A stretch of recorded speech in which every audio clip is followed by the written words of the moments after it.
en un ámbito diferente. Los ingenieros viejos como yo vamos a tener que aprender este nuevo concepto y en lugar de resistir las fuerzas, se trata de controlarlas, de controlar el comportamiento, y para esto lo que se hace es reducir los límites de desplazamiento que están relacionados directamente con la rigidez y no con la resistencia. Ahorita vamos a ver los requisitos que existen actualmente para edificios, para clasificar estructuras como regulares o irregulares, que tiene que ver muy directamente con la cuestión de torsión sísmica, pero lo vamos viendo. Entonces, los temas que vamos a ver son estos que tenemos aquí. Nada más es como un temario indicativo. Entonces, sí. El objetivo, ¿cuál es el objetivo de esta plática? Pues conocer los nuevos requisitos y analizar la aplicación de estos requisitos. Voy a presentar dos ejemplos. El último va a ser muy ilustrativo. El primero es un ejemplo que nos inventamos para aplicar las normas. El segundo es un ejemplo real de un proyecto real que nos proporcionó Raúl Jan, y vamos a ver cómo la aplicación de los nuevos requisitos nos lleva a una solución diferente a la que inicialmente vamos a plantear. Entonces, como introducción voy a mostrar algunas fotos de los efectos de los sismos en estructuras irregulares, que son muy vulnerables a los movimientos sísmicos. Estas fotos son de 1985 y son fallas de estructuras que se presentaron y que lo que vamos a ver son prácticamente estructuras de esquina. Las estructuras de esquina son estructuras muy particulares porque tienen dos fachadas que dan hacia las calles y dos fachadas que dan hacia las colindancias. Desde el punto de vista estructural, esto ocasiona que la rigidez que se tiene en los elementos estructurales que dan hacia las fachadas son mucho menores que los que dan hacia las colindancias, y eso genera que el centro de torsión se mueva hacia los elementos rígidos y en consecuencia la estructura presente traslación y rotación o desplazamientos lineales y desplazamientos angulares. Si ustedes toman en cuenta estos efectos en los diseños, no van a tener que preocuparse por las estructuras. Sin embargo, si no es el caso, estamos en riesgo de ver cosas como esta, en donde los elementos de esquina del lado de las fachadas suelen fallar y da la impresión de que la estructura se va hacia la calle, y en realidad lo que está pasando es que fallan estos elementos, los de las colindancias no, y se observa este fenómeno. Otros casos también son de 1985. En este edificio, que está prácticamente en el piso, es muy interesante porque podemos ver cómo en los edificios adyacentes ni siquiera se rompieron los vidrios. Sin embargo, el edificio de esquina fue el que más sufrió. En esta otra, en la caída, el edificio de esquina golpeó al edificio vecino y le causó daño. Y aquí nuevamente el efecto típico en el que la estructura da la impresión de que se va hacia la calle. Estas son de 2017, desafortunadamente pasó el tiempo y no logramos aprenderlo, y decía un profesor allá del Instituto de Ingeniería que los sismos son los profesores más estrictos que podemos tener los ingenieros, porque exhiben nuestros errores. Entonces, los ingenieros que diseñaron estas estructuras y que no lo hicieron bien, pues ahí están a la vista de todos los errores que cometieron, ¿no? Nuevamente en 1985, nuevamente edificios de esquina, el mismo efecto que hemos estado platicando. Hay que mencionar que ya para estas fechas ya se tenían en los reglamentos de construcción y en las normas técnicas complementarias para diseño por sismo todos los requisitos que debían cumplir las estructuras para que no tuvieran este tipo de problemas. Entonces, si partimos de esa premisa y las estructuras estaban bien diseñadas, lo único que podemos pensar es que no estaban bien construidas. Como sea, esto no debería de suceder en las estructuras en ningún momento. Bueno, Vamos a revisar lo que decían las condiciones de regularidad de las normas técnicas complementarias para diseño por sismo de 2017. En aquellas normas, para poder clasificar a una estructura como regular o irregular, se tendría que cumplir 13 condiciones. Si de esas 13 condiciones, 5 correspondían a la irregularidad en planta y las otras a la irregularidad en elevación. Dependiendo de que se cumplieran o no esas condiciones, la estructura se clasificaba en regular, en irregular o muy irregular. Y dependiendo de esa clasificación, era como se penalizaba para que se tomara en cuenta ese efecto y no tuviéramos las consecuencias que vemos en la fotografía. Entonces, el primer requisito, la primera condición, era evitar formas muy caprichosas y que tuviéramos ángulos lo más posible cercanos a 90 grados. De esta manera se pretendía que las fuerzas sísmicas actuando en direcciones ortogonales de las plantas tuvieran una distribución adecuada, digamos, de acuerdo con la forma estructural. Seguramente ya todos sabemos que las plantas en forma de letra, L, T, U, Y, no son las más adecuadas para zonas sísmicas. Y lo recomendable pues es poner juntas constructivas para formar formas regulares, ¿no? Entonces, esta era la primera condición. La segunda tenía que ver con la elevación y la distribución en elevación en cuestión de la relación de esbeltez, digamos, de la estructura, el ancho de la base y la altura de la misma. Tendría que haber limitaciones y ese número tendría que ser 4. Entonces no se permitían estructuras muy esbeltas para que no se tuvieran este tipo de problemas. Y aquí podemos ver, para los que no son, bueno, por ustedes no, pero para los que somos como de mi edad, recordamos el conjunto Pino Suárez, que estaba ahí sobre el metro Pino Suárez exactamente, unos edificios de acero muy altos, eran 5 edificios como los dedos de una mano, los 2 de los extremos eran más bajitos que los 3 del centro, uno de los del centro falló y cayó sobre uno de los más bajitos y tuvo esas consecuencias.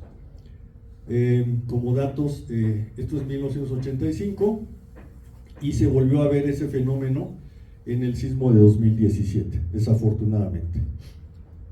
La tercera condición tenía que ver con la flexibilidad del piso, es decir, las losas que eran demasiado largas metían modos de vibrar en dirección de los marcos y además en la dirección de la losa. Y eso amplificaba o amplifica los movimientos sísmicos, los desplazamientos y en consecuencia las fuerzas que hay que resistir. Entonces, con base en las dimensiones de la planta, se tenía que revisar esta relación.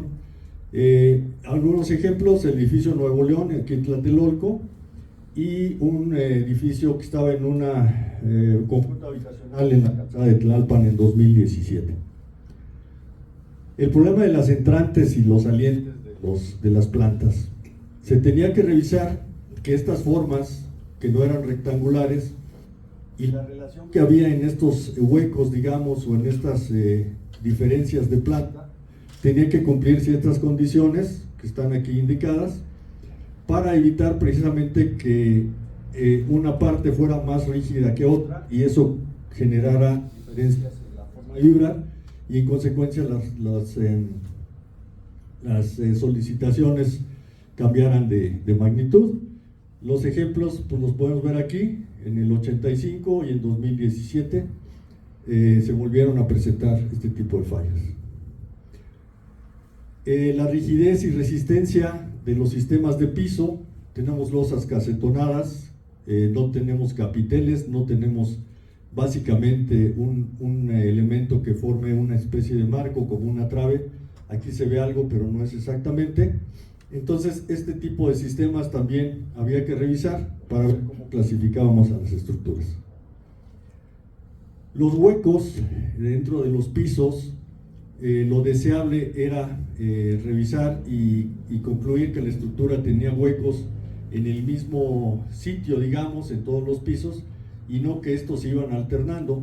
Entonces, este tipo de condición era desfavorable y el otro caso era lo deseable para las estructuras.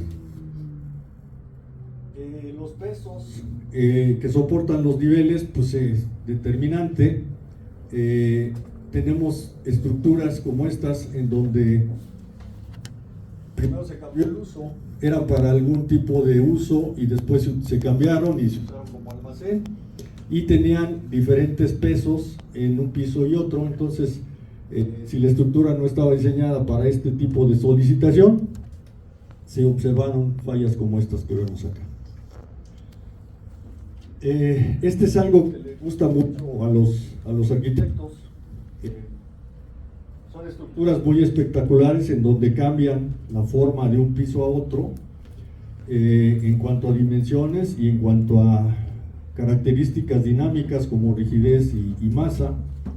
Y aquí podemos ver la limitación era que no hubiera una diferencia mayor que el 110% y menos que fuera del 125%.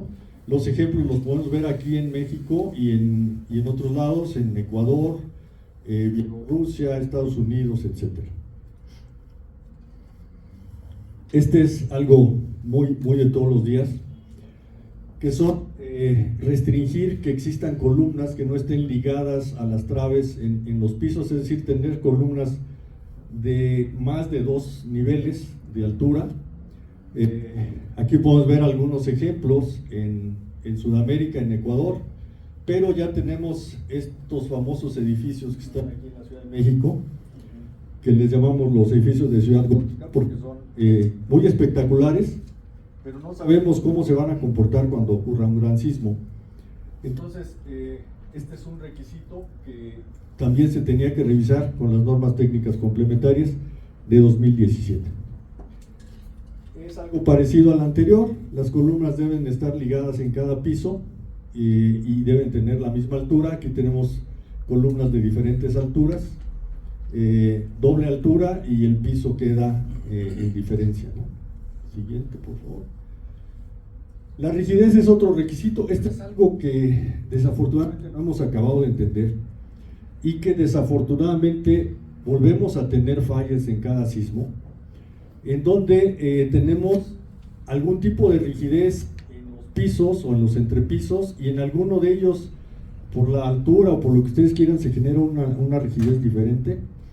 El caso más crítico es la planta baja flexible o la planta baja débil, en donde tenemos un edificio que tiene a veces muros de mampostería en los pisos superiores y en la planta baja se deja el espacio para poner los estacionamientos. Y aquí el comentario que yo siempre hago es que generalmente cuando uno va a comprar un coche usado, frecuentemente le pide a un amigo que sepa de mecánica para que lo acompañe y le recomiende si el coche vale la pena o si hay que invertirle más dinero del que se va a usar para comprarlo. Sin embargo, cuando alguien va a comprar un departamento, nunca lleva un ingeniero. Entonces, lo que le interesa es que haya cajones de estacionamiento para meter sus coches. Y si tiene cajones, 2 o más, pues es un buen departamento. Pero no se fijan en que el hecho de que tenga esos cajones va a implicar unas características como estas, ¿no? Las fallas que se ven cada sismo en estructuras de este tipo, pues quedan a la vista de todos. Y existen una serie de problemáticas que vienen pegadas con esto. A mí me tocó conocer casos en los que algún edificio que tenía esta característica de la planta baja débil, los dueños de los departamentos de los pisos superiores compraron seguros y aseguraron sus departamentos. Vino el sismo, se rompió la planta baja, cayó sobre los coches, los pisos superiores no sufrieron daño. Cuando reclamaron el seguro, les dijo: pues yo te aseguré tu departamento está bien y no te pago nada. Entonces, y bueno, hubo que demoler el edificio porque efectivamente los departamentos estaban bien, pero la planta baja ya no existía. Este tipo de situación, que es muy común actualmente, está muy penalizado en las nuevas normas técnicas. Por sismo lo vamos a ver en los ejemplos que voy a presentar. Aquí tienen los ejemplos típicos, el antes y después. Aquí tenemos un edificio que tenía este número de pisos, falló la planta baja y nada más quedan los pisos de arriba. La planta baja ya no funcionó. Aquí un efecto de choque, que inicialmente fue lo que ocasionó la falla. Otro edificio con planta baja flexible o débil. Estos son en la delegación Iztapalapa, cerca de donde tienen su casa todos ustedes, en India y en la Ciudad de México. Este fenómeno, desafortunadamente, se observa y se observa y se observa cada año, cada sismo intenso, y como que ya hay que hacer algo radical para que no se vuelva a presentar. Algunos de estos edificios como estos son muy antiguos, eran de los años 70, otros no tanto, pero eso no es justificación para que suceda. Y el comentario en este caso, desafortunado también, es que la gente no le da mantenimiento a las estructuras. Entonces, las personas que viven en departamentos probablemente pinten su departamento, pero el edificio como tal no les interesa darle mantenimiento. Y cuando ocurrió el sismo de 2017, nosotros, un compañero y yo, nos llamaban para ver estructuras y revisar estructuras, y les sugeríamos que les dieran mantenimiento, pero como que no está dentro de la cultura de la gente darle mantenimiento o tratar de invertir en algo que ellos no ven inmediatamente como un bien en sus edificios. La condición número 12 tiene que ver fundamentalmente con la torsión sísmica, lo que les había comentado. Aquí tenemos una estructura de esquina en donde tenemos dos muros en las colindancias y dos fachadas que dan hacia las calles, y el centro de torsión se va a mover o se va a recorrer hacia la parte rígida de la estructura, que es donde están los muros cerrados completamente, y eso va a ocasionar que la estructura se desplace y gire, o que se desplace lineal y angularmente, y ese movimiento combinado, si la estructura no está diseñada para resistirlo, puede ocasionar problemas severos como los que vimos en las fotos. Y finalmente, algo que tenía que ver con el factor de comportamiento sísmico 3 y 4, en donde había que revisar que la relación de resistencias de los pisos no cambiara drásticamente de uno a otro, para que no se generaran concentraciones de daño en algunos de esos pisos. Entonces, había que revisar esta condición y con base en ella clasificar a las estructuras para esta versión del reglamento. En conclusión, de acuerdo con las normas técnicas complementarias para diseño por sismo de 2017, una estructura era irregular si no satisfacía uno de estos requisitos o dos o más de todos estos de acá. Entonces, uno hacía toda la revisión rigurosamente, verificaba que se cumplieran los requisitos y con base en ello la clasificaba como irregular. Y las consecuencias de esto era que había que reducir el factor de comportamiento sísmico al 80%. Entonces, para calcular las fuerzas de diseño, las dividimos entre el factor de comportamiento sísmico, y si ese lo reducimos, entonces las fuerzas se van a amplificar. La consecuencia era que si las estructuras se clasificaban como irregulares, debía yo diseñar con fuerzas que aumentaban el 25%. Es decir, le ponía más capacidad de carga a las estructuras para resistir esos efectos. Entonces, la filosofía de diseño era resistir los efectos amplificados aquí hasta un 25%, de acuerdo con estas condiciones. Por el otro lado, cuando la estructura clasificaba como muy irregular, se clasificaba así cuando dos o más de los requisitos no se cumplían de estos que estaban aquí. En ese caso se reducía al 70% el factor de comportamiento sísmico y en consecuencia las fuerzas se amplificaban hasta el 43%. Casi la mitad había que amplificar las fuerzas para que las resistieran. Eso era 2017. En 2023 ya todo cambió. Actualmente se tienen que cumplir también varios requisitos para revisar la irregularidad de las estructuras. Aquí les voy a presentar varios de ellos, o todos ellos más bien. El primero tiene que ver con el fenómeno de la torsión sísmica, es decir, la estructura se desplaza y gira, de tal forma que en los bordes de las losas o de los pisos hay una diferencia de desplazamientos.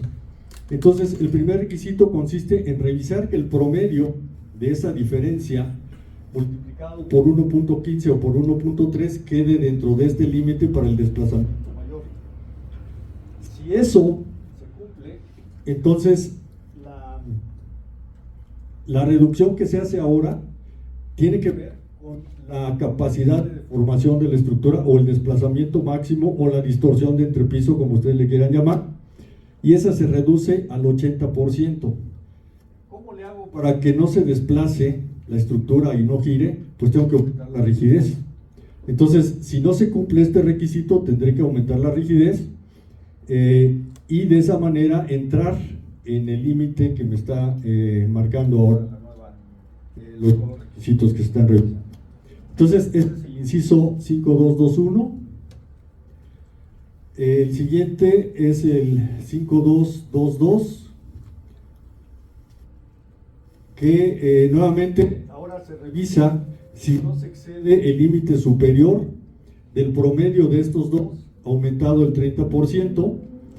Si eso pasa, entonces se reduce ahora al 60% el límite máximo de deformación o desplazamiento, y eso implica aumentar aún más la rigidez que en el caso anterior. En el caso de los entrantes y salientes, nuevamente se revisa la relación que hay entre las dimensiones paralelas a la dimensión total del edificio y las dimensiones reducidas. Se hacen estas relaciones, se revisa que esto se cumpla, y si no es el caso, nuevamente se reduce al 80% el límite superior. En cuanto a las formas caprichosas o irregulares, nuevamente se revisa que el desplazamiento menor no sea mayor que 1.3 veces el otro, y si eso sucede, se reduce nuevamente al 80%. Este es interesante porque ahora, anteriormente no era tan estricto, pero ahora se tiene que revisar la relación que hay entre la dimensión paralela a cada uno de las dimensiones de los huecos que se tienen en las estructuras, y si esto no se cumple, se vuelve a reducir al 80% la capacidad de deformación contra la que se va a revisar. Estos eran, los anteriores eran requisitos para revisar irregularidad en planta.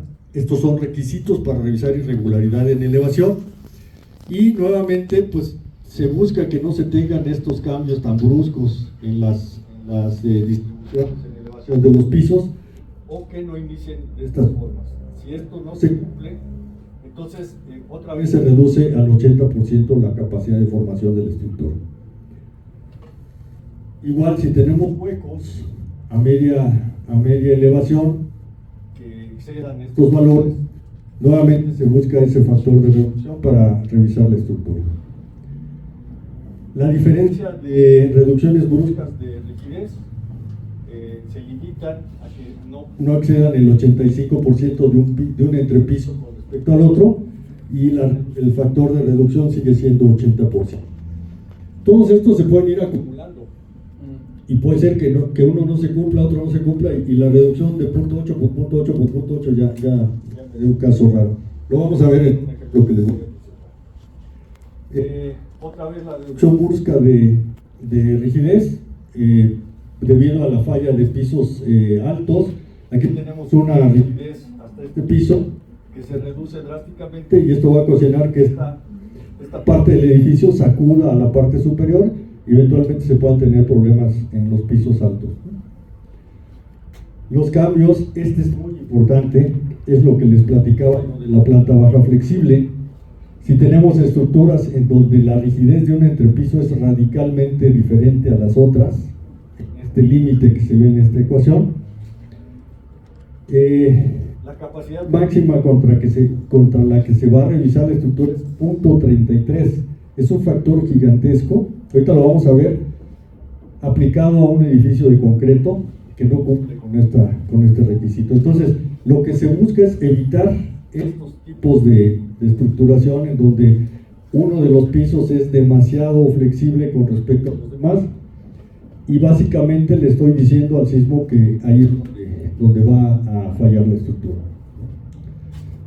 En conclusión, otro teclazo. Estos que están en color rojo tienen que ver con las condiciones de irregularidad en planta, y los que están en azul en elevación. Cuando se cumple una, dos o tres o más condiciones, estos son los factores por los que se tiene que multiplicar la capacidad de deformación máxima. Pueden ver que empieza en punto 8, terminamos hasta punto 6, casi la mitad de la capacidad. Siguiente. Y lo mismo aquí para estructuras fuertemente irregulares en torsión. Otro teclazo, doctor. Entonces, nuevamente tenemos las irregularidades en planta y los factores de reducción, que ya vamos en 50%, y después también en planta por torsión otro 50%, y esta también participa en relación con las irregularidades en elevación de la estructura. Esto es lo que les quería comentar, y quiero ser muy enfático porque aquí tenemos una doble penalización en las estructuras. Si tenemos estructuras clasificadas como de fuerte irregularidad y con reducciones bruscas de rigidez lateral, vamos a tener una reducción de la capacidad de formación del 33%, pero además las normas técnicas nos van a requerir que sean diseñadas con un factor de comportamiento sísmico de 1. Es decir, se tienen que comportar elásticamente. Todo el piso, todo el edificio lo puedo diseñar con el factor de comportamiento sísmico que yo quiera, lo cual implica reducir las fuerzas, lo cual implica que voy a permitir que mi estructura se dañe. No, eso no se lo digo a mi cliente porque no me va a dar la chamba. Pero el reducir las fuerzas implica que estén subdiseñadas las estructuras y que cuando venga la fuerza real, la estructura se dañe para que pueda disipar la energía. Entonces, con estos requisitos, lo que no quiero es que se dañe la planta baja, o la planta baja débil, o la planta débil no necesariamente baja, pero de esa manera lo tengo que diseñar con un factor de comportamiento sísmico de 1, es decir, ese entrepiso se va a comportar elásticamente. Siguiente, doctor. Lo mismo acá para reducciones, requisitos que no se cumplen con diferentes condiciones, igual 33.33 y diseño elástico, y aquí me están pidiendo hacer un análisis paso a paso no lineal. Entonces, lo que estamos viendo es, además de penalizar el diseño, los requisitos para garantizar que mi estructura, cuando ocurra un gran sismo, se va a comportar de manera que yo espere, deseablemente que no se caiga y que no lastime a nadie. Y eso va a implicar desde tener que hacer análisis bastante sofisticados como un paso a paso no lineal, hasta tener que castigar fuertemente a las estructuras, lo cual muchas veces desde el punto de vista económico no es factible. Entonces voy a tener que emplear otras soluciones. Aquí tenemos, estos son casos especiales, otras irregularidades como columnas no restringidas en todos los pisos. Tenemos estructuras que abarcan varios pisos, como estas que vemos aquí. La siguiente, doctor. Entonces, en ese caso, igual, se castiga la capacidad de formación lateral fuertemente, y esos pisos se deben diseñar elásticamente. Esta es la parte interesante. Además de ese castigo, de esa penalización en relación con limitar, o más bien permitir que la estructura sea elástica, y por otro lado reducir la capacidad de formación, se reduce el factor Q al 70%, y además la relación que hay entre la capacidad de carga crítica de las columnas que tienen esa característica comparada con la carga crítica de las otras columnas que no tienen esa característica, no podrá ser menor que el 50%. Entonces, pues básicamente, de manera indirecta, se está tratando de evitar que se hagan este tipo de estructuras que sí se ven muy espectaculares, pero que desde el punto de vista sísmico no es lo deseable para que tengan un buen comportamiento estructural. Otros ejemplos son estas diferencias raras que suelen suceder en algunas estructuras donde tenemos muros de mampostería que no están alineados, están desfasados, o estas estructuras en donde este marco se interrumpe y cae sobre una trave y esa trave ya no continúa, esa columna ya no continúa en los siguientes pisos. Entonces, nuevamente aquí se reduce el factor de comportamiento sísmico, lo cual implica un aumento en las fuerzas para diseñar. ¿Y qué más, doctor? Ahí está. En conclusión, tenemos aquí las dos filosofías de diseño, la de 2017 y la de 2023. En 2017, insisto, se diseña para resistir los efectos. En 2023 se diseña para controlar los efectos desde un punto de vista del proyecto estructural. Siguiente. Entonces, para una estructura irregular se aumentan las fuerzas y se aumenta la resistencia. Ahora se reduce la capacidad de desplazamientos y se restringe la respuesta máxima. En el caso de 2017 tiene que ver con capacidad de carga o resistencia. En el caso de 2023 tiene que ver con capacidad de desplazamiento o capacidad de formación. Entonces, acá es control de la estructura, control del desempeño estructural, y en el otro es resistir las fuerzas. Y bueno, está bien. Entonces aquí en algunos casos también se incrementan las fuerzas, ¿no? Como vamos a ver en los ejemplos. Entonces vamos a ver un primer ejemplo, una planta de un edificio irregular, una planta un poco caprichosa con entrantes, salientes y huecos. Se supuso que era una estructura para oficinas, 20 metros de altura, de dimensiones totales 48 por 30, y las propiedades estructurales que se consideraban en los elementos era suponer que estaban agrietados, con estos reducción en los momentos de inercia, y las dimensiones en las columnas y en las traves. Entonces se revisó la primera condición para una excitación en dirección transversal, que es la dirección X. Se aplicó el cálculo de los desplazamientos máximo y mínimo de los entrepisos, se aplicó el promedio con los requisitos de la ecuación 521 y encontramos que estaba dentro de los límites. Por lo tanto, en el primer requisito no es irregular por torsión en dirección X. En dirección Y, se hizo el mismo cálculo y encontramos que tampoco era irregular en dirección Y para este requisito del 521, que es la irregularidad por torsión en planta.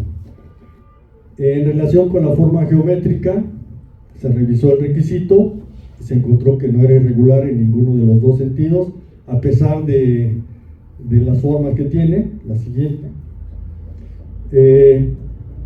Cuando se revisó el diafragma o el sistema de piso por flexibilidad excesiva, se revisó y se encontró que cumple en dirección X, cumple con la limitante que establecen las nuevas normas técnicas complementarias.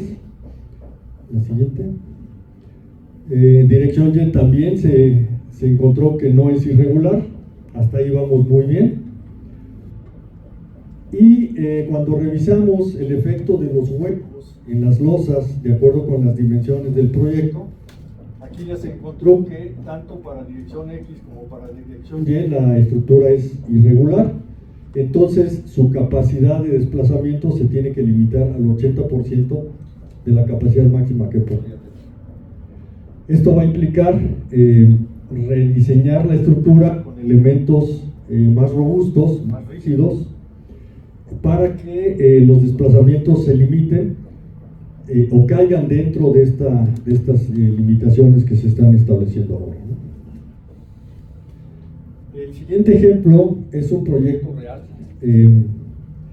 Nos lo prestó el ingeniero Raúl Jan. Este ejemplo lo trabajaron en su despacho. Ahorita lo van a ver, es un proyecto bastante espectacular. Consiste de varios cuerpos. Tenemos un centro comercial en esta zona. una torre que es para vivienda, una torre que es para oficinas y el sistema de sótanos o de cimentación que tenemos acá. Tenemos 4 sótanos, la planta baja, una zona comercial que son 4 pisos y 2 cuerpos A y B, que en el caso de uno es bastante irregular. Entonces, esta estructura está ligada hasta el 4.º piso, me parece, ahorita vamos a ver, y de ahí en adelante cada uno de los pisos es independiente del otro. Entonces, aquí tenemos la torre de viviendas, que es esta, creo que es el cuerpo A, tenemos las oficinas y el cuerpo B, que es la zona comercial. Siguiente, doctor. Aquí podemos ver la torre de oficinas, que es para eso, aquí es vivienda, oficinas. Siguiente. Y aquí en el lado izquierdo tenemos el cuerpo el cuerpo A, y en la parte roja es el cuerpo B, que están unidos del nivel 1 al 4, y a partir del 4.º nivel ya cada uno se vuelve independiente. Entonces, de acuerdo con las normas técnicas complementarias para diseño por sismo, vamos a revisar el nivel de desempeño de seguridad de vida. Las características en las que se clasifica la estructura es en el grupo B, un factor de comportamiento sísmico de 3 y columnas de concreto reforzado. Las características de las traves aquí las podemos ver, algunas son prefabricadas, otras son coladas en sitio. Y el sistema de piso también tenemos losas de concreto, todos ellos coladas en piso. De acuerdo con el capítulo 3 de las normas técnicas complementarias de 2023, esta estructura clasifica como marcos de elementos prefabricados, debido a que las traves están prefabricadas, y tiene una ductilidad media que es igual a 3. Bueno, empezamos con el cuerpo A, que si se acuerdan es el de vivienda. Entonces, revisamos el primer requisito y cumple, más bien, se establece que está dentro de estos límites, por lo tanto aquí hay que reducir la capacidad máxima al 80% para que la podamos diseñar, y desde el punto de vista de torsión es fuertemente irregular y hay que reducir, de acuerdo con este otro requisito, no el 80% sino el 60%. Para esta estructura, sí, gracias. Para esta estructura se analizaron todos estos casos de carga o condiciones de carga, peso propio, carga muerta, etcétera, etcétera, y se generaron estas combinaciones de carga con estos factores de carga. Y lo que estamos viendo en esta revisión son los efectos máximos que vienen de cada una de esas combinaciones de carga, que son las que se hacen para el diseño. Entonces, de acuerdo con estos resultados y con la revisión de esta condición de regularidad, para el cuerpo A en dirección X hay que reducir 60% y en dirección Y 80%. Entonces, primer dato que tenemos ahí, ¿no? Para el cuerpo B se volvió a revisar para las condiciones de carga y las combinaciones que les mostré, y encontramos que para la dirección X otra vez se tiene que reducir 60% y en dirección Y el 80%. La siguiente, doctor. En relación con la forma geométrica, las entrantes y salientes y los huecos que tenemos, se cumple para esta condición del 40% del ancho de la planta, entonces nos vamos a quedar con el 80% de la capacidad de formación máxima en el cuerpo A para la dirección X. En el cuerpo B, la misma revisión y la misma condición que se va a usar del 80%. En relación con la reducción geométrica, ya en elevación, no en planta, otra vez se hacen las revisiones y la conclusión es que en las dos direcciones del cuerpo A se tiene que reducir al 80% el desplazamiento máximo. Hasta aquí pues todo pinta que va muy bien, la estructura no va a estar demasiado castigada. La siguiente. Para el cuerpo B, la misma situación, revisamos y encontramos que hay que reducir al 80% la capacidad de formación máxima. La siguiente. En relación con la reducción brusca de rigidez de un piso hacia otro, recuerden que teníamos una forma escalonada en la torre para vivienda, y en el cuerpo B, que es muy regular, nos quedamos únicamente con el 80% de la capacidad de formación máxima. Ya acabamos con el cuerpo A y B. Vamos a revisar la torre de vivienda y tenemos otra vez las combinaciones de carga, las condiciones, y la reducción que vamos a tener en las dos direcciones va a ser 80%. Hasta ahí vamos muy consistentes con la penalización que se le tiene que hacer a la estructura. El cambio fuerte ya viene en la torre de oficina, en donde al revisar la condición 533 encontramos que hay un cambio de rigidez muy drástico, y esto va a limitar el desplazamiento máximo a 0.33 del desplazamiento permisible que se tenía. Entonces, para la dirección X, aquí ya esta conclusión ya me está hablando de que tengo una mala estructuración desde el punto de vista de la regularidad, y en la dirección Y me quedo con el 80%. Entonces, las distorsiones límites con el factor de corrección, se cumplen las condiciones 1, 2, 3, ando por el 60-80% de la capacidad máxima. Para la torre de viviendas, igual, aquí me quedo, aquí sí disminuyo hasta el 60%. La siguiente, ahí está. Y aquí viene lo crítico. Para la torre de oficinas, la disminución que tengo que hacer es de tan solo el 33%. Es una penalización muy fuerte. Ahorita les hago un comentario.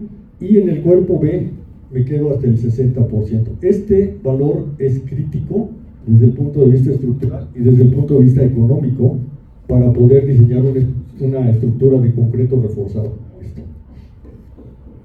En conclusión, los valores límite para el cuerpo A y la torre de vivienda en dirección corta y larga se reducen al 60%. Para la torre de oficinas se reduce al 33%. Este número multiplicado por el valor máximo me va a dar un desplazamiento admisible de 0.066. Ese valor es el que yo usaría si mi estructura fuera de mampostería. Es decir, tengo una estructura de concreto reforzado diseñada con un Q igual a 3 que voy a tener que diseñar como si fuera de mampostería. Es decir, va a estar muy penalizada desde el punto de vista estructural, y por consecuencia no me va a convenir llevar este diseño a la práctica. Entonces tengo que buscar una solución alternativa que económicamente sea viable y que estructuralmente sea segura. La que sigue.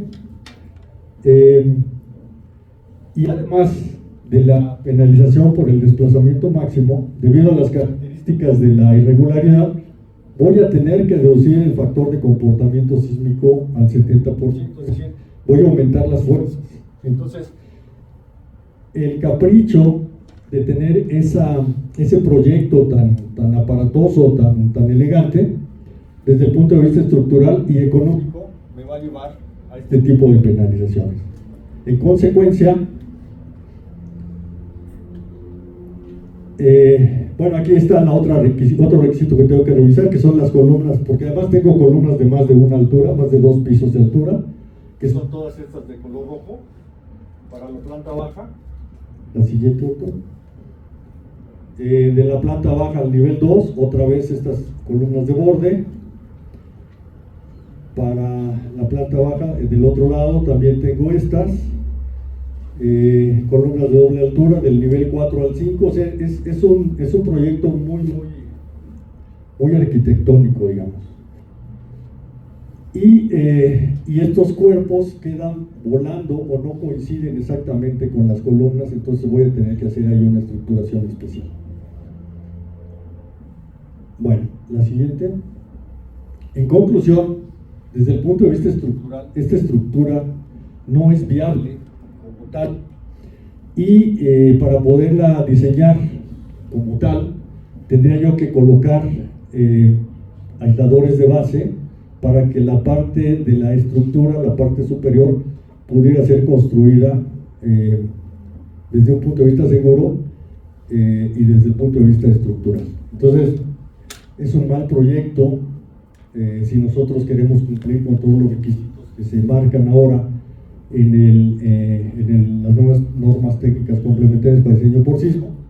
Y esto me obligaría a pensar en otro proyecto porque el original no es viable estructuralmente hablando.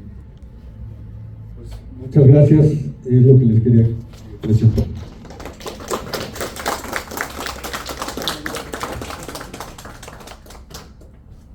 Agradecemos al doctor José Alberto Escobar Sánchez por su presentación.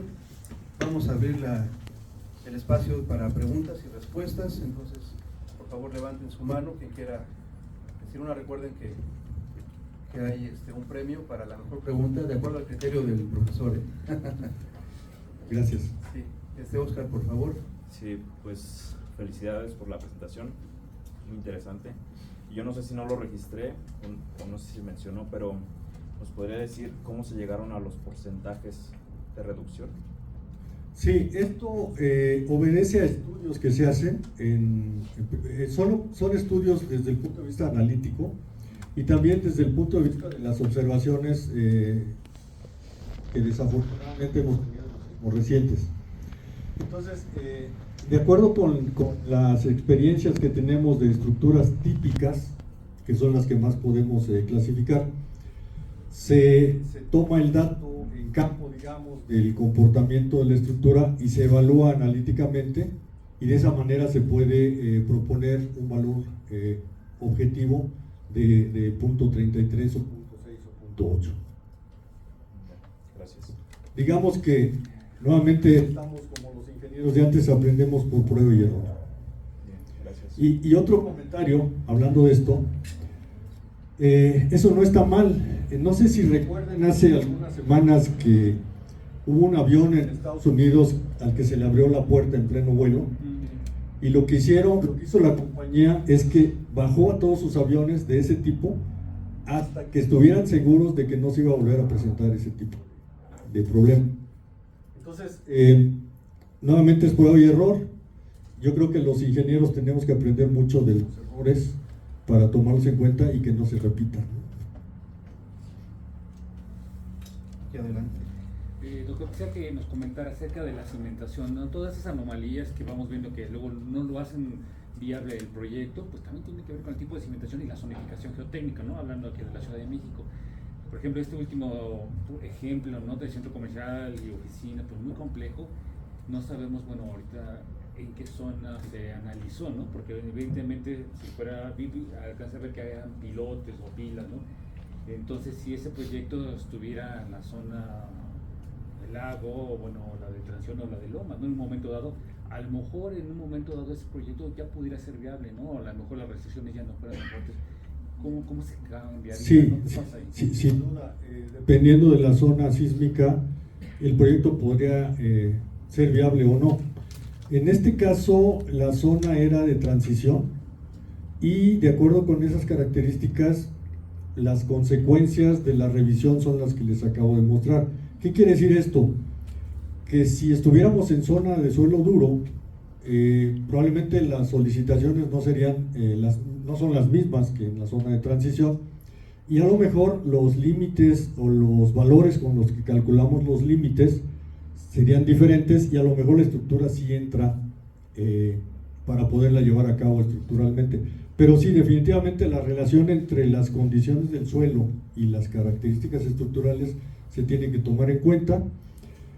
Eso se hace a través de los análisis en los que calculamos los desplazamientos de los pisos y calculamos las relaciones entre el máximo y el mínimo y verificamos que esté dentro de los límites adecuados, ¿no?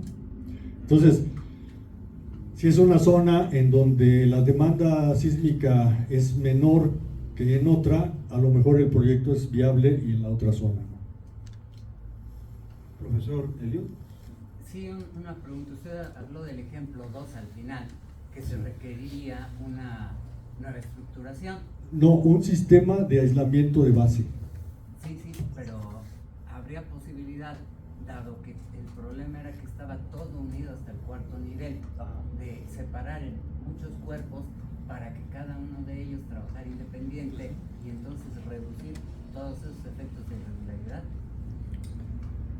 Yo creo que no, porque tiene más que ver con la forma de la estructura. Si recuerdan, tenemos penalización por cambio de rigidez de un piso a otro, y eso no lo logro aún separando por cuerpos. O sea, cada cuerpo ya tenía una característica que lo hacía que no cumpliera con el requisito que se establecía, ¿no? Entonces, lo que habría que hacer es reestructurar cada cuerpo y tratar de meterlo dentro de los límites de requisitos que se estuvieron revisando. Un comentario, profesor. Sí. No había pensado en eso nunca, pero ahorita que vi que cuando se unen los cuerpos por algún sistema horizontal, me imaginé que se puede hacer también un factor para aumentar el efecto de torsión, dado que aquí la fuerza se concentra sobre ese, ¿cómo le llamaremos? Cuerpo ese común. cuerpo común, y quizá generar un efecto de torsión adicional. Eso no se ha estudiado. Eso es cierto y no se ha estudiado, tienen razón, y es muy común tener cuerpos que comparten cimentación y después se vuelven independientes. Es correcto, buena observación. Gracias. ¿Alguien más? Sí. Vamos como solución alternativa que se manejara el aislamiento de base. El aislamiento de base. No sé si se haya considerado también a lo mejor meter disipadores, ¿no? Ya sea esteréticos o viscosos en el contraventillo para que a lo mejor estratégicamente reducir los efectos de torsión. A lo mejor eso ayuda también en los Claro. ¿no? De hecho, una recomendación podría ser los contraventeos restringidos al pandeo, que son elementos que se comportan inelásticamente y que tienen la ventaja de que no aumentan significativamente la descarga de la cimentación. Lo que hacen es aumentar el amortiguamiento de los sistemas estructurales. A 15%. Así es. Entonces, ese sistema sería muy recomendable también para evaluarlo, ¿no? No tanto contraventeos convencionales, sino restringidos al pandeo. ¿Alguien más? Aquí al frente. En relación, bueno, menciona ahí el tema al momento de hacer la revisión por torsión, menciona hay un entrepiso. La pregunta es, ¿se deben de analizar o revisar todos los entrepisos para cumplir la norma o se puede considerar únicamente el más crítico? Se podría considerar el más crítico si sé cuál es él, pero como no lo sé, tengo que revisarlos todos. Es decir, yo a primera vista no sabría cuál es el más crítico. Entonces tengo que hacer análisis, calcular los desplazamientos y hacer los promedios para compararlos con los requisitos que me están solicitando. De acuerdo. Y otra, perdón, también menciona en otra parte en que las combinaciones, las combinaciones de carga en consideración al análisis. Estas combinaciones se deben de considerar para ver el tema de los desplazamientos. Sí. Es decir, ¿se debe de utilizar cargas factorizadas? Sí, y con ellas verificar los límites que se están requiriendo. ¿Esto es para la distorsión para colapso? Exacto. De acuerdo. Exactamente. De acuerdo. Doctor José Alberto, ¿sabe cómo le hubiera ido a la estructura con base en la norma del 17? Mal. Pero en cuanto a diferencia de los factores de reducción de regularidad, ¿en qué número, en qué orden andaríamos si se equiparara con el punto 8, punto 6, punto 33? Yo creo que si hubiéramos tenido las dos estructuras, una antes del 17 y otra actualmente, la del 17 hubiera tenido un daño muy profuso comparada con la actual, ¿no? En ese sentido, el nuevo reglamento, no es mi tema, pero ya establece diferentes niveles de fuerzas para diferentes niveles en el que queremos a la estructura, si es ocupación inmediata, si es daño, si es etcétera, ¿no? Entonces, dependiendo del nivel de seguridad que tenemos con base en esas clasificaciones, va a ser la magnitud de las fuerzas, ¿no? Que antes no teníamos, antes era la misma fuerza para todos. Digo, en base a esta pregunta, si hubiese manejado entonces en la norma del 17 como una estructura fuertemente irregular con 0.7 de factor, ¿no? Nada Así más. es. Nada más. ¿no? Nada más, y se hubieran aumentado las fuerzas 43%. Así es. Y era todo. Y eso era todo. Y ahora, además de eso, hay que reducir la capacidad, el límite máximo del desplazamiento. O sea, hay que aumentar rigidez y resistencia. Allá atrás, por favor. Quisiera preguntar, regresando un poco más a la concepción del edificio, ¿qué modificaciones arquitectónicas se pueden sugerir para tener un mejor comportamiento estructural en el edificio? Pelearse con el arquitecto. Sí, un gran pleito del arquitecto. No, pero ya lo comentaba el ingeniero acá, tratar de ser cuerpos independientes, las formas escalonadas no son muy recomendables, por eso nos critican los arquitectos que diseñamos puras cajas de zapatos, pero no me gusta pelearse con el arquitecto, más bien es dialogar con el arquitecto, negociar con él y acuérdense que en ingeniería todo se vale, pero cuesta. Entonces, ok, voy a diseñar esa estructura de marcos de concreto reforzado como si fuera de mampostería. Pues eso va a costar mucho dinero, ¿no? Pero se puede hacer. Y ya ahí el que decide ya no es el arquitecto, es el dueño, ¿no? Entonces, pues es una decisión que toma varios factores. ¿Podría ser, por ejemplo, en una nueva concepción, el edificio o la torre de viviendas reducir el tamaño para que cumplieran con los entrepisos? ¿O probablemente separar la otra torre? ¿Podrían ser modificaciones que ayuden tanto al concepto? Claro, entonces lo que se tendría que negociar con el proyecto arquitectónico, ¿no? Allá atrás, Josué. Bueno, va un poco relacionada con esta pregunta, o sea, bajo su criterio, porque se puede solucionar de muchas maneras estructuralmente, pero estas pues cuestan mucho dinero, pues, o haríamos una estructura muy, ya no tanto como la desea el arquitecto. A su criterio, ¿usted cree que estructuralmente se puede solucionar o va más del lado de la arquitectura, un rediseño?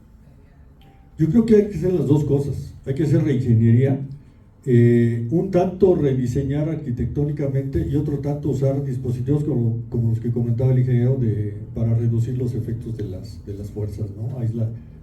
No tanto aislador de base, amortiguadores o algún otro sistema que reduzca los efectos, que cuesta también, ¿no? Doctor, hace años cuando yo estudié, pues sí teníamos esta forma de pensar, de hacer cajas de zapatos y pensar en un edificio caprichoso arquitectónico tipo Dubái, diríamos, eso es impensable en México. Así es. Pero entonces ahora se está dando la apertura a través de los dispositivos de aislamiento de base y de amortiguadores, ¿no? Para restringir desplazamientos laterales. Esa es una muy buena observación porque yo no sé, hace 20 años no teníamos tal cantidad de dispositivos para disipar energía.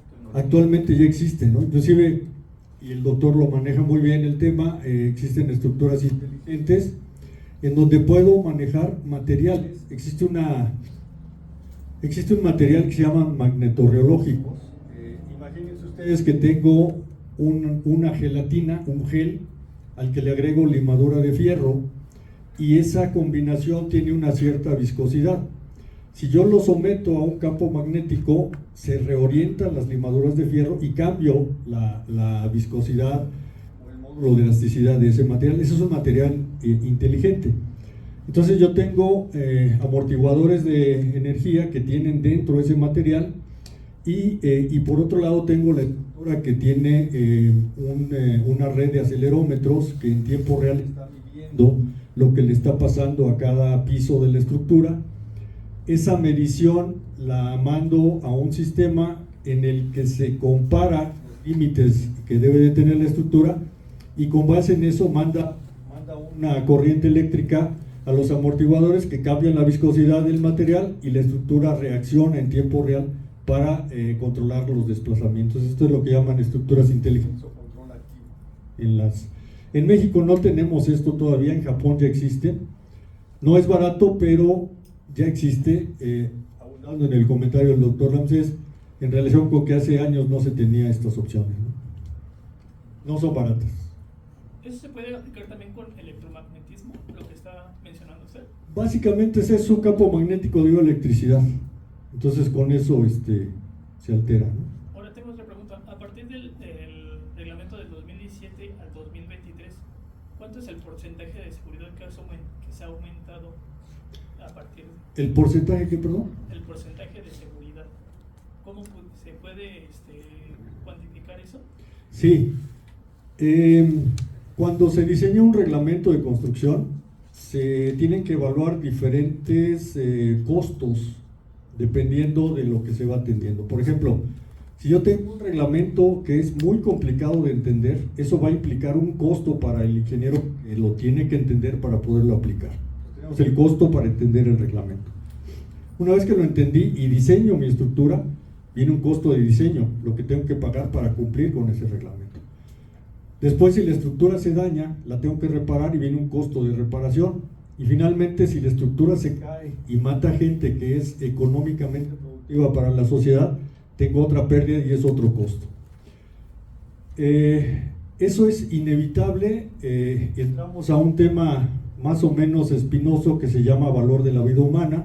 Ustedes me van a decir que la vida humana no tiene valor, pero se tiene que asignar un costo, de tal manera que se tiene que balancear el nivel de seguridad de las estructuras diseñadas con un reglamento con el costo que está dispuesta la sociedad a pagar para usar ese reglamento. En los reglamentos actuales, la probabilidad de falla de una estructura diseñada siguiéndolas exactamente al pie de la letra es como 1 por 10 a la menos 4. Me pueden decir, ¿y eso es mucho o poco? Pues yo les puedo decir que es como 100 veces mejor que el riesgo que tomamos al abordar un avión. O sea, es más fácil que caiga el avión a que nos caiga una estructura encima, ¿no? Entonces, sí se toma en cuenta eso. Ese es el punto de vista teórico de los reglamentos, y la realidad es que eso se refleja en periodos de retorno o de recurrencia de los sismos para que nuestras estructuras sean económicamente viables. Y hablemos de vida económicamente útil. Entonces no nos conviene tener estructuras que se diseñen para que se comporten elásticamente y resistan sismos de cada 100 años, si a los 30 años desde el punto de vista económico ya implica una reparación, o económicamente ya no me sirve tener una casa sobre Avenida Insurgentes y me la compra para hacer una plaza de las que están ahora de moda, ¿no? Entonces todo eso se toma en cuenta en los reglamentos y se establecen límites para la seguridad y para el costo. Doctor José Alberto, ¿usted está de acuerdo con que la planta flexible o el piso flexible se comporte linealmente? Pues no sé si van a entender con la pregunta. Sí, que se diseñen para comportarse elásticamente, ¿no? Sí. Pues yo he visto muchas fallas de pisos de planta baja flexible y son, en el mejor de los casos, si no salió nadie afectado, la estructura ya no sirve para nada, ¿no? Entonces, yo creo que sí estoy de acuerdo y consistiría en que el piso, en la planta baja, se invierta más en su capacidad de carga que en los pisos superiores, ¿no? Sí, yo creo que sí, doctor. ¿Y más? Bueno, allá atrás una alumna y allá al fondo también. Dejando un lado la seguridad, hablando de un costo-beneficio, los nuevos requisitos para la regularidad afectan mucho el costo de las estructuras que se van a realizar. No, yo creo que no. Una parte que se busca es que sean más simples de aplicar. Es más útil tener una regla simple que una regla complicada que nadie utilice. Entonces, al ir dividiendo por partes cada una de las revisiones, lo que se busca es eso, que se puedan aplicar y que los resultados obliguen a las estructuras a estar dentro de los límites que se esperan, ¿no? Quisiera preguntar, en base a su experiencia, ¿qué recomendaciones daría para las próximas normas a partir de los trabajos realizados? Esa es una pregunta bien interesante porque desde mi punto de vista el problema que tenemos en México, por ejemplo, no es que las normas no funcionen, sino es que las normas no se cumplen. Entonces, si fuéramos rigurosos y siguiéramos al pie de la letra las normas, yo creo que la cantidad de daño que tendríamos se reduciría mucho, ¿no? Algo crítico, y me tocó verlo en 2017, es que muchas construcciones que se hacen son de autoconstrucción y que no tienen para nada ningún criterio que tome en cuenta la seguridad, ¿no? Y aquí voy a criticar, espero que no haya arquitectos en la audiencia, pero también me tocó ver cómo existen DROs que son arquitectos. Mi hermano es arquitecto, él me dice, yo no sé nada de la dinámica de las estructuras, así que yo no me meto en eso. Pero hay arquitectos que, a pesar de que no entienden ninguna dinámica estructural, opinan desde su punto de vista que no necesariamente es el mejor. Entonces, también en ese sentido nos falta autocrítica, digamos, para no meterme en lo que no es. Yo no me metería a opinar arquitectónicamente de ningún edificio, pero ellos sí lo hacen estructuralmente, ¿no? Pero bueno. Muchas gracias, doctor José Alberto. Le damos un aplauso, por favor.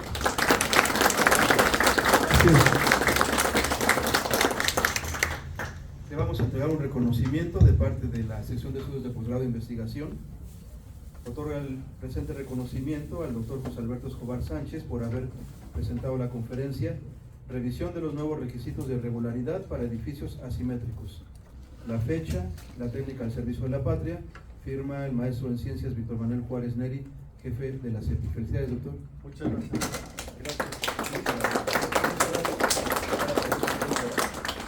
¿Del libro? Pues yo creo que los tres primeros. ¿Sí?